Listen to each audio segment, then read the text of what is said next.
Hi hello पूजा daily ब्लॉगमध्ये आपले स्वागत आहे. श्री स्वामी समर्थ.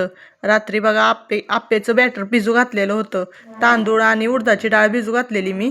मग ते वाटून बिटून घेतलं, आंबोळी ठेवलं पीठ आणि मग मसाला आप्पे करायचे होते. मग त्याच्यात मी जिरे मोहरी आणि कोथिंबीर कढीपत्त्याची फोडणी देऊन घेतली. आप्प्याचं बॅटर टाकलं आणि कांदा जरा टाकून मीठ बीठ टाकून त्याला मग आप्पे पात्रात टाकून आप्पे ही करायला घेतला. आणि आप्पे आमच्या घरात लय करून आवडत, म्हणजे कोणाला आवडत नाही माझ्याशिवाय.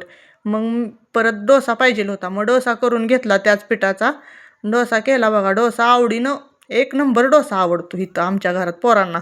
मग दुसरं इडली करू नको, आप्पे करू नको, फक्त डोसा कर. मग डोशाचं बॅटर डोसा करून दिला सगळ्यांनी. डोसा आणि आप्पे चवीला कसे झाल्यात म्हणून एक एक आप्पे घेऊन खाल्ल्यात. मग डोसा आणि बटाटे आणि चटणी ह्याच्याबरोबरच पोरांनी खाल्लं आणि पोटभर जेवल्यात. आम्हाला हे असलं ना असलं की आम्हाला जेवण वगैरे लागत नाही, भाजी चपाती काहीसुद्धा नको असतं. हे असलंच खायचं आणि ह्याच्यावरच भागवायचं. रोज दिलं तरी कंटाळणार नाही ती. जावची मुलं वगैरे होती, मुलांना पण दिलं खायला, खावा म्हणलं.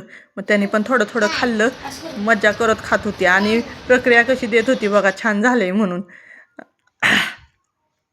मग हे बघा आप्पे आप्पे पात्रात टाकून घेतले आणि जरासं तेल टाकून त्यांना उलते पालते करून घेतले. आणि थोडं म्हणजे आप्प्याला लय वेळ लागत नाही, एक 5 ते 7 मिनिटापर्यंत आप्पे होतात. ही आप्पे आणि चटणी तयार झाली बघा. मग हा व्हिडिओ काय झाला, हा ब्लॉग सकाळी घेतलेला होता माझ्या भाच्याच्या फोनमध्ये. त्याचा आयफोन आहे, तो आलता ना. मग तो आल्यामुळे त्यानं म्हणला, मामी तुम्ही ब्लॉगिंग करताय म्हणल्यावर मला पण यायचं आहे तुमच्या व्हिडिओत. म्हणून त्यानं पण हो का त्याच्या मोबाईलमधनं घेऊन मला तो ब्लॉग असं म्हणजे पाठवले व्हिडिओ. आणि मग मी हे केलं. आणि ती माझा भाचा आहे का नाही, लय दिवसातनं आलता. म्हणजे लय दिवसातनं एक वर्ष झालं, 6 महिने झाले असतील. म्हणजे असं आधीमध्ये काही यायला भेटत नाही, ते मुंबईला असतात, मुंबईवरनं आल्यात. आणि हा माझा भाचा आहे बघा. तो व्हिडिओ घेत होता बघा. त्यानं व्हिडिओ घेतले अशी.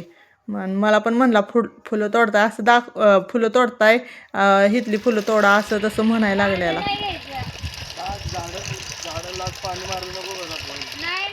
आणि माझ्या मुलीची आणि त्याची म्हणजे आपलं चेष्टेवारी असं चाललेलं की माझा व्हिडिओ घेऊ नको, ती अशी सांगत होती त्याला.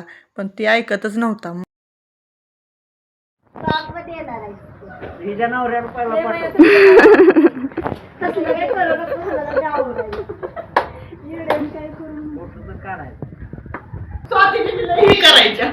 चला भेटूया उद्याच्या ब्लॉगमध्ये.